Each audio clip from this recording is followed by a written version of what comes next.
This morning, my daughter asked me if I would drive her to school in the orange car. She loves the Diablo. She loves the rhinestones and the lights and the noise and the fact that she can shift it with her left hand from the passenger seat. And so we did that. And what should have been about an 8-minute drive round trip turned into 45 due to some construction in my area. And you really feel a low speed drive for nearly an hour in a Lamborghini Diablo. But it kind of begs the question of like, what can you daily drive? And so I thought today it would be an awful lot of fun to look at whether or not you could run all the errands that I've got to do today in my Bugatti Veyron. I know I could do it in the Diablo, and I've done it in many Lamborghinis for many, many years, but this being the latest thing to the collection, and honestly, something that should be capable to do absolutely everything for what it's worth, that felt like a fun test. Because when I contemplate owning a car, one of the first questions I'll ask somebody is like, can you take it somewhere? Because there's plenty of A to A cars where you could take it up to the mountains, you could take it around the block, you could go drive the car and bring it right back here, and it would be just fine. But I like a car that I can take on a road trip, that I can run around town in, that I can do a lot with, and that's what I want to find out about the Bugatti. So let's take it out and see how it does today.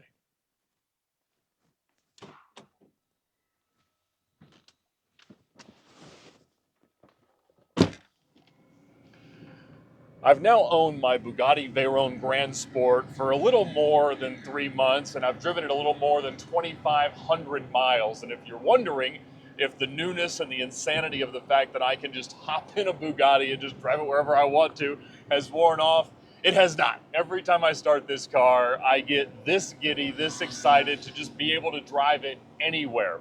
But the question of whether or not you could viably daily drive this car is, I don't know, I suppose up for some debate. And so that's what I want to talk about today. So we're going to run a few errands and see how the car does. But the immediate thing that you notice in a Bugatti is that it is such a civilized and composed road car. It's not rattling, it's not squeaking, it's manageable at low throttle, it's delightful at low speeds, it's not trying to take off like crazy. I'm cruising around at 2,000 RPM and 35 miles an hour, and the car is content. It's not trying to overheat. Everything is okay. Now, there's a lot of cars where that would not necessarily be the case, where they'd be bucking and screaming and throwing lights and misfiring and errors and things like that. But that's not the case here, even on a 12-year-old car that hasn't necessarily lived a very good life. Now, it is reasonable to question the economic viability of doing this, considering the tires are $40,000 and the servicing is $20,000 or $30,000 a year, and everything's expensive and everything is kind of known to break. But so far, knock on, there's nothing wood in this thing, it's been a great car. Nothing is broken. There's no error lights. I'm not having any trouble with the car. It's been amazing. And I have driven it on two very long trips, about 750 miles home from Miami when I bought it from Bugatti Broward. And just over the weekend, I drove it about 600 miles round trip to the Hilton Head Island Concours. And it's been perfect. It is such a good road trip car. It is so comfortable, even at 6'5". It's got the seats out of a Bentley Continental Super Sport that I just love. I love them in my Bentley Continental Super Sport from Car Trek 8. And so I could not be any happier to be in the car. The visibility is nice. There is no room for anything. Now, you can't put a briefcase or really anything in the front, and anything that is in the front is going to become about 175 degrees Fahrenheit, which is problematic. My wife was going to tag along with me to the Hilton Head Concours, and I had gotten her for an entire 3-day weekend to pack in the space that is available, which was primarily hanging some stuff on the back of the passenger seat and a small bag at her feet in front of her. But unfortunately, one of our kids got sick and she was not able to attend. But as something that can just gobble up highway miles at truly any speed, it does really, really well. Now, my first stop is somewhere that is a little bit of a product of just the nature of using this car. I have to go to the bank. Not to make my payment, but because I did have several places over the last weekend where I needed to park the car in a valet environment. And the best way to do that in a high-end car is to pull up to the valet, immediately hand him 20 bucks and ask him if you can park it yourself. And at the Westin at Hilton Head, where the Concours was, they were very, very happy to do that. In general, even though they would be excited for the chance to drive a car like this, they realize that they're not supposed to from an insurance perspective.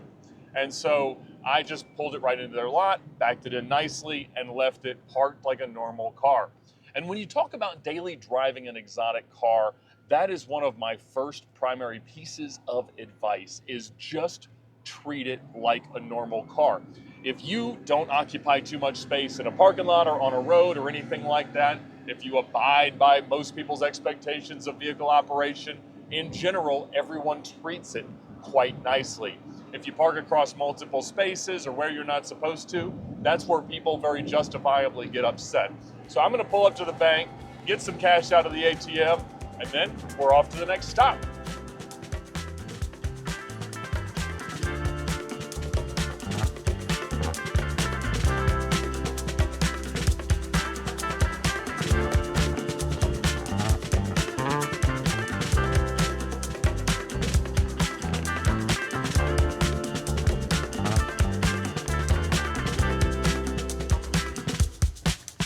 There we go.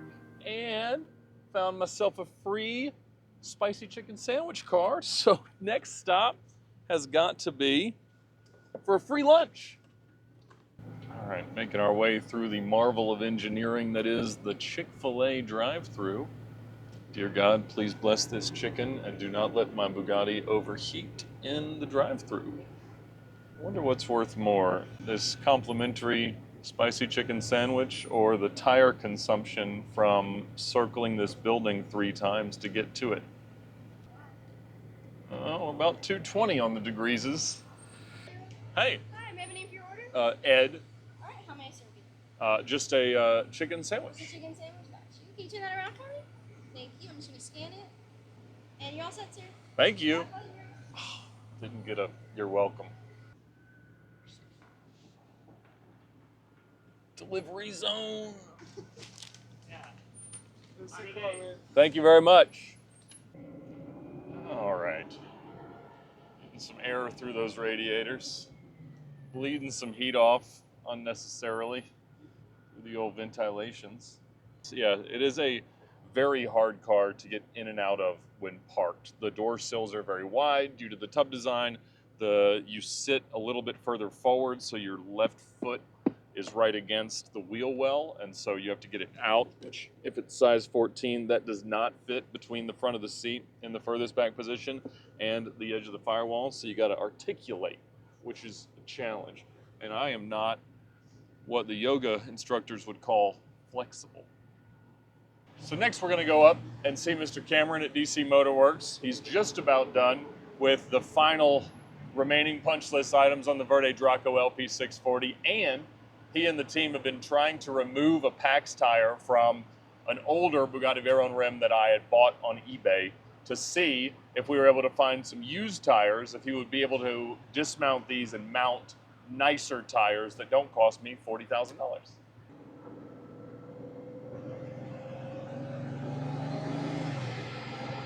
Now, the greatest thing about daily driving an exotic car is that it can make low-speed driving and commuting and dealing with tighter situations enjoyable and special, differently than you'd get out of a normal everyday consumer car. And I have to say, this does that. It makes everywhere you go feel like an event and feel worthwhile and interesting. It makes every day fun. However,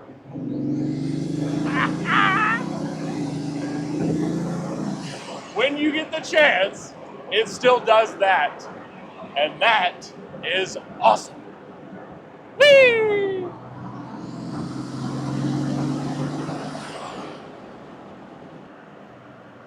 Makes all the whooshing noises. The way the turbos lag on the Veyron is one of the things that people say is not quite as fun about a Chiron. Oh, my. This is what opens the front. That fell off. Don't worry about that.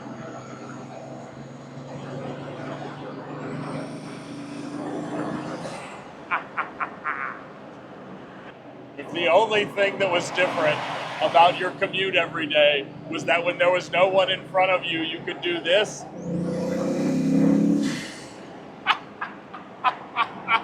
It would make it all the more better.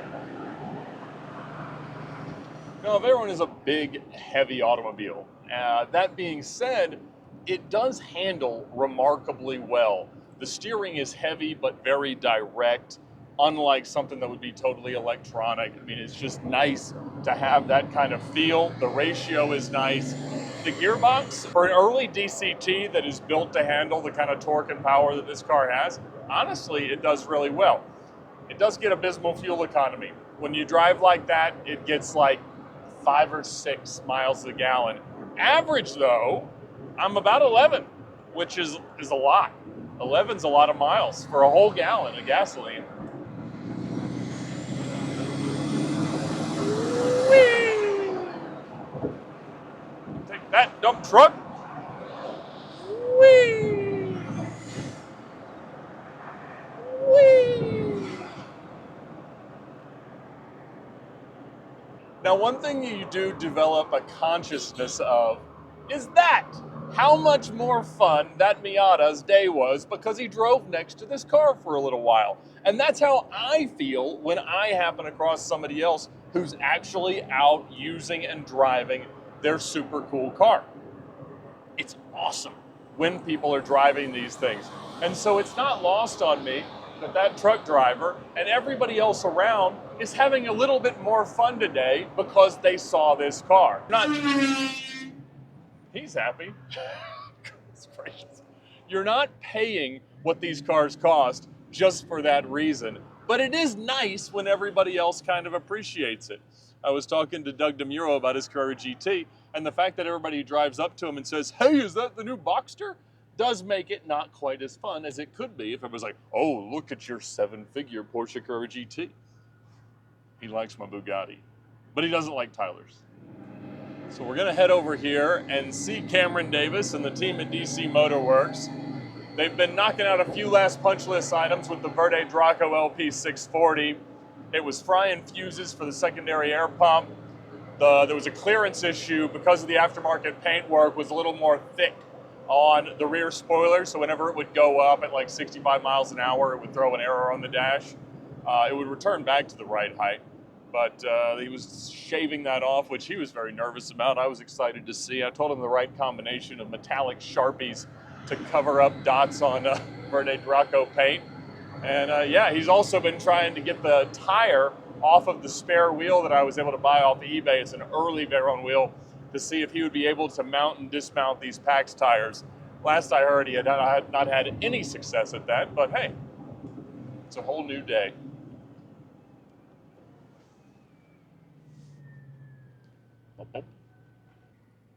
Bugatti is here. Temperature's fine. Everything's happy. Ow.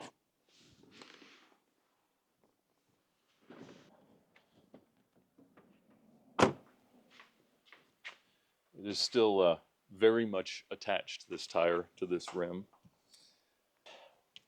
So there's like 3 different beads.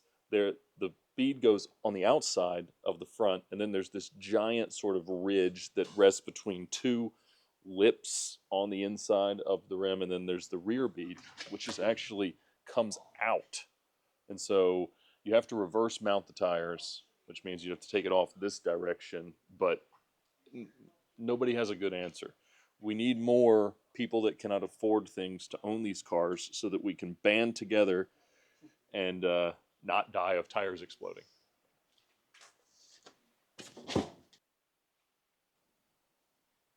Oh, you can't see that at all. It's perfect. They shaved a lot off. Like a lot of Volkswagen Group products, at speed, this spoiler comes up.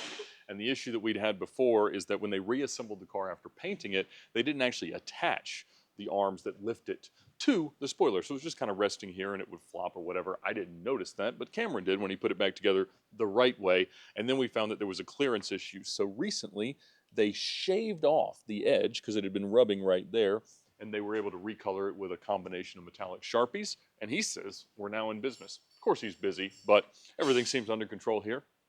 Let's go drive the Bugatti more. Now, one issue with daily driving a Bugatti is that the turning radius is abysmal. So a normal U-turn, not available. So you needed an extra lane from everything that you would anticipate in order to get the car turned around. Parking lots are a struggle. And that, of course, is the question, because you do want to be able to park the car. You want to be able to go up hills and stuff like that. This does not have a front end lift system like most of the Lamborghinis do. And so that is a factor. But generally, most of the places that I'm driving to for lunch or whatever to just sit and park are going to be relatively flat. But whenever you're driving a car of this value, you do have that thought process of like, is it safe for me to try to get this car to that place? And most of the time, it is. It's not that big of a deal. You find a place, you be a little bit careful, but again, you just treat it like a normal car, and everybody else will too. So can you daily drive a Bugatti? Absolutely. And like I said, I've driven a whole lot further in cars that were a whole lot worse, but honestly, it does everything that you ask it to. And the best part about it is that it turns something totally mundane into a truly extraordinary experience. And so I fall more and more in love with the car every time I drive it, especially every time I drive it hard. And I'm getting to do that more and more often. So I hope you've enjoyed this. I'll certainly keep driving it, and I will let you know how it goes.